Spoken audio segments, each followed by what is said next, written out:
আসসালামু আলাইকুম। আমি মোহাম্মদ আলমিরাজ।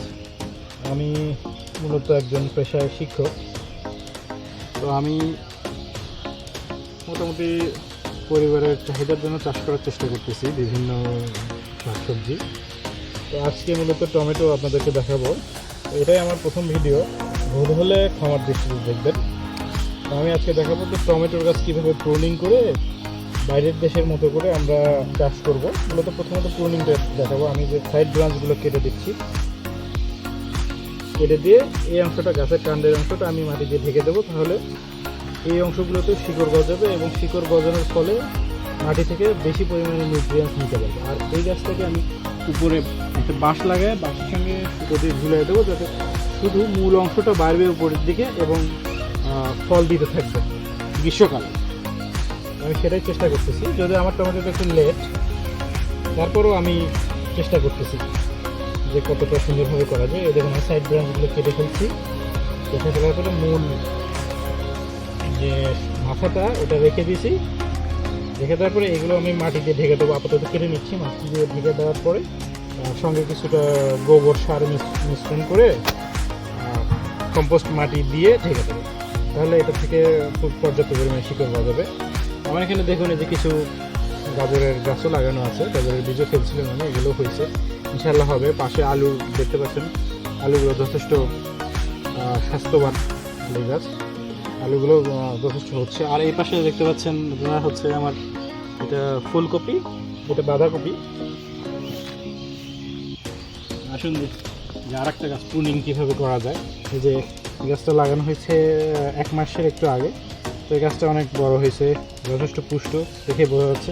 তো এটাকেও প্রুনিং করবো আমরা। দেখুন এই যে সাইড যেগুলো ব্রাঞ্চ, সেগুলো সাইড থেকে বের হয়েছে, সব কেটে ফেলে মূল মাথাটা রেখে দেবো, যাতে এর পুরো নিউট্রিয়েন্টসের কনসেন্ট্রেশন মাথার দিকে যায়, এবং নিচে পাতাগুলো কেটে ফেলে দেবো।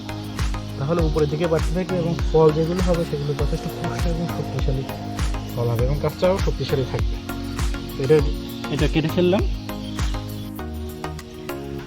তো ভিউয়ার্স দেখুন, আমি এখন প্রুনিং করে কেটে ফেলছি। কেটে ফেলার পর একটা গাছকে আমি ঢেকে দেবো এই পর্যন্ত। শুধু মাটি দিয়ে ঢেকে না দিয়ে আমি একটু পচা মাটি দিচ্ছি। এটা মূলত সার সমৃদ্ধ মাটি। এই মাটিটা দিলে এটা হচ্ছে সারের কাজও করবে, সাথে শাখা গজানোর বিষয়টা কাজে দেবে। আর যে পাতাগুলো কেটে ফেলছে ওগুলো মাটির নিচে ফুটে দিচ্ছে সাথে, তো ওটাও একসময় পচে গিয়ে সারে পরিণত হয়ে যাবে। একসাথে দুইটা কাজ হয়ে যাবে, আমি সেটা করতেছি। আর ঢেকে দিচ্ছি এই কারণে, আগেই বলছি একবার, যে এর শিকড় এই পর্যন্ত গজাবে। শিকড় মূলত গোড়াটা মূলত এখান থেকে এই পর্যন্ত আমি ঢেকে দিচ্ছি।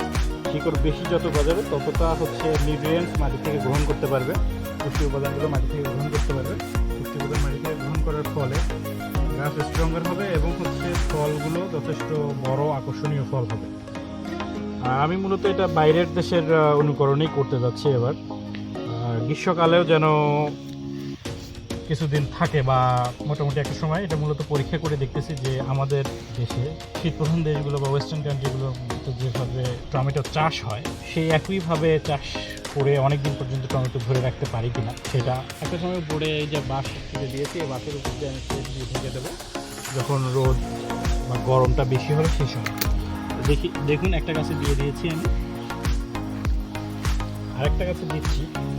এগুলো পাতা সহ এগুলো ঢেকে দেবো আমি। এই গোড়াটা দেখুন এখানে, আর এগুলো পাতা সহ আমি পচা মাটি দিয়ে ঢেকে দিচ্ছি।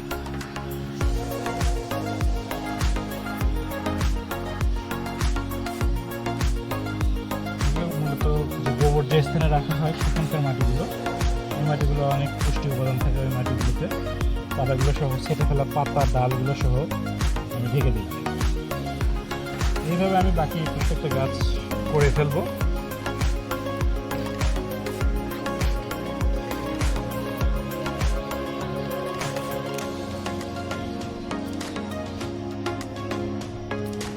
ওয়েস্টার্ন কান্ট্রিতে এটাকে মূলত প্রুনিং বলে, যে অপ্রয়োজনীয় শাখা বা অপ্রয়োজনীয় অংশগুলো কেটে ফেলা মূলত প্রুনিং।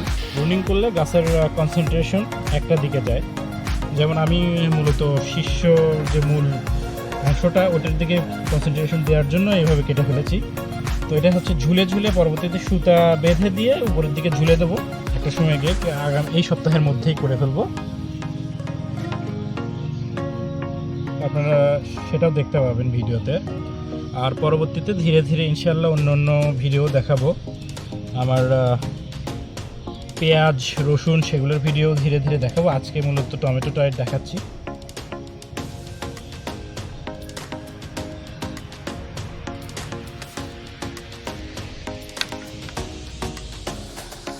আগেই বলেছি এটা মূলত একটা পরীক্ষা, টেস্ট পারপাস চলতেছে। এটার ফলাফল কেমন হবে জানি না।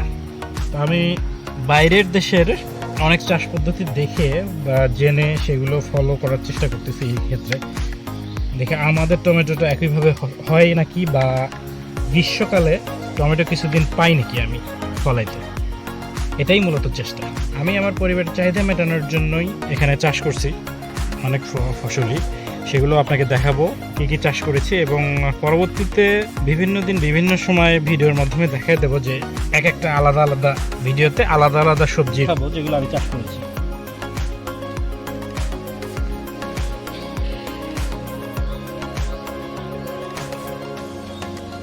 এখানে সন্ধ্যা হচ্ছে আমাদের এখানে, এই জন্য একটু ভিডিও লাইট কম হয়তো বা দেখতে পাবেন আপনারা, কিছু মনে করবেন না। আর আমার তো কোনো নিজের ফোন দিয়ে উঠানো ভিডিও করা মূলত, সেজন্য হয়তো বা ভিডিওর কোয়ালিটি অতটা ভালো হবে না। আমাকে মোটামুটি অ্যামেচার ক্রিয়েটরই বলতে পারেন, বা আমি জাস্ট শেয়ার করতেছি আমার চেষ্টাগুলো যে কার কেমন লাগে, বা এই বিষয়ে ওপিনিয়ন চাইবো আপনাদের কাছে যে এভাবে চাষ করলে হবে কি না।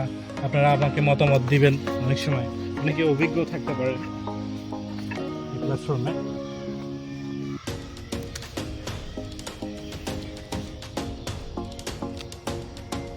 তাদের কাছ থেকে হয়তো আমি শিখতে পারবো, যারা অভিজ্ঞ আছেন তারা আমাকে বিভিন্ন